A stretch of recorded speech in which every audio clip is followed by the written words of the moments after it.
Hello, viewer, and welcome to the inaugural Gregarious first impression review of a theatrical film.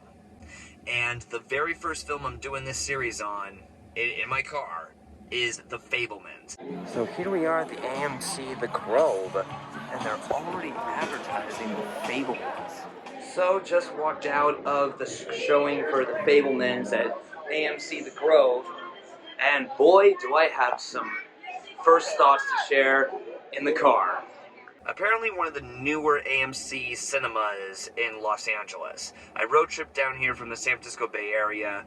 Took about 6 hours to do so, but it was worth it, because this film is not yet available to see outside of Los Angeles and New York. And even in LA, there were only 2 cinemas that were even showing the film in the first place. But right off the bat, the very first sequence immediately was a Spielberg type shot. Those of you who have seen Spielberg films with the camera work and the editing and the lighting, you know this is going to be a Spielberg film from the first shot onwards. I'm going to keep it spoiler free for up to like 3 minutes or so, and then after 3 minutes, click off the video if you haven't seen the film yet. Watch on your own time. Anyways, so this film stars Paul Dano, Michelle Williams, and Seth Rogen as the parents and Benny, respectively, my bad. And Steven Spielberg's Sammy Fabelman, his fictional counterpart, Samuel Fabelman.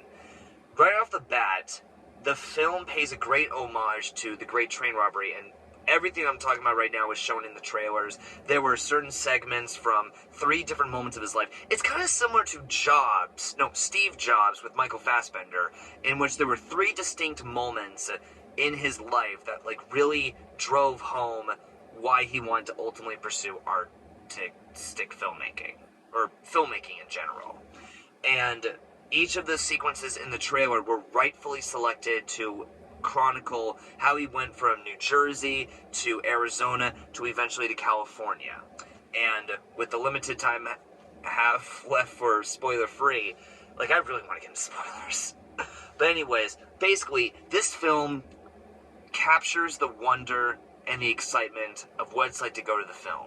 And I'm very happy that I got to see this film in Los Angeles in a cinema with a packed theater, and people were laughing, people were applauding, and people were really emotionally gripped from the get-go.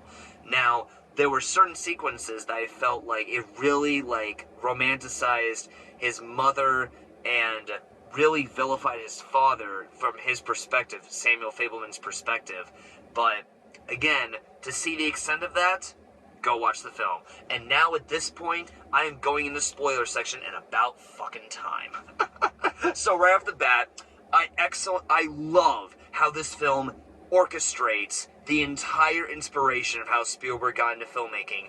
The fact that he was already dedicated to filmmaking from such a young age that he immediately, Mom inspired him and gave him his camera from his dad, told him to not tell. Secrecy was kind of a theme throughout this film.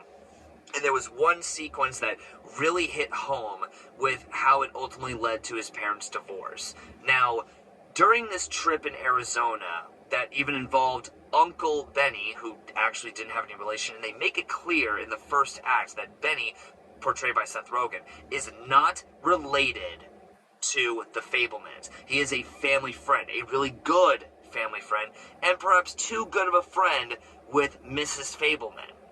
Paul Dano portrayed his father, Mr. Fabelman, excellently well, because he was a real scientist, he was a real engineer, and I love how this film portrayed him as being scientific, being logical, and he was the excellent counterpart to Michelle Williams, and Michelle Williams better win an Oscar for her performance as Mrs. Fabelman, because my goodness, there were many sequences throughout the film that she just, she exacerbated wonder and excitement and kind of rather spontaneity. I think I'm saying that word right. Again, this is unedited. But essentially, a few specific moments that may or may not have actually been based in real life were, in particular, I appreciated how the film portrayed how he connected his mother to his filmmaking. And when he found out, like through watching a film, that his dad insisted that he make a video of the camping trip to make his mom feel better after her mom passed away naturally from like old age, and he accidentally discovers how much affection that Benny and his mom had in the background during filming innocuous family activities in the river and amongst the campsite, etc. And when that is brought up later on and he shows his mom, I loved how Michelle Williams was able to visually, with her face only, show us, the audience, what she was witnessing and what she was caught doing. And when she climbed out of the closet and Sammy looks at her, that alone, that whole scene could win her an Oscar. Now, I will admit, in the past I've not been great at like predicting Oscar winners, but this movie definitely needs to win at least a couple of Oscars. That being said, to wrap up this quick little video, which I'll probably have a more elaborate review when I go and see the movie again Thanksgiving weekend when it becomes nationwide available, but one other scene that really stood out to me, and I really appreciated how accurate this film actually got with his high school experience.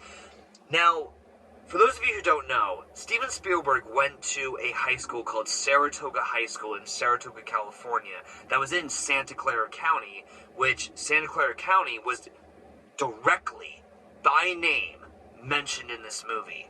And I can't deny, I did grow up in that same county when I was in high school, and I actually went to that same high school and graduated like roughly 50 years after Spielberg's actual graduation of 1965. But there was one moment throughout that entire like high school sequence that I really appreciated, which was the Jock character. The Jock character, which I think his name was Frank, I think. I'll have to rewatch the movie to like really like. It was definitely an F name, and he approaches Sam in the hallway after Sam shot and edited the high school ditch day for his seniors, and in this film he has that Jock who was pretty anti-Semitic, and he portrays him as like this greater, larger-than-life character, and he retaliates against Sammy after he had beaten him up earlier in the film. And at one point, this bully confesses to him that he doesn't feel larger than life. Like, he feels that film insulted him and his integrity. I think that's what they were trying to tell. But what that sequence shared was life is not the same as the movies. And movies are simply a reflection of life. And that's the thesis to wrap up this little quick film review. Thank you for watching the video. We'll be having more of these happening in the next coming weeks or so, especially when there's one movie that was shown as a trailer to foreshadow the next one of these. She Said. That's right. There is a movie that is pretty much the combination of Spotlight, the Best Picture winner of 2015, starring Mark Ruffalo, Michael Keaton, and company, and Bombshell, which was the film released a few years ago involving Margot Robbie, Nicole Kidman, and one other amazing actress, I can't recall her name. But that'll be the next film to review in these little Inside the Car reviews. This is Gregarious. Thank you so much for watching, and don't forget to like and subscribe. I'll see you soon. Thank you for watching.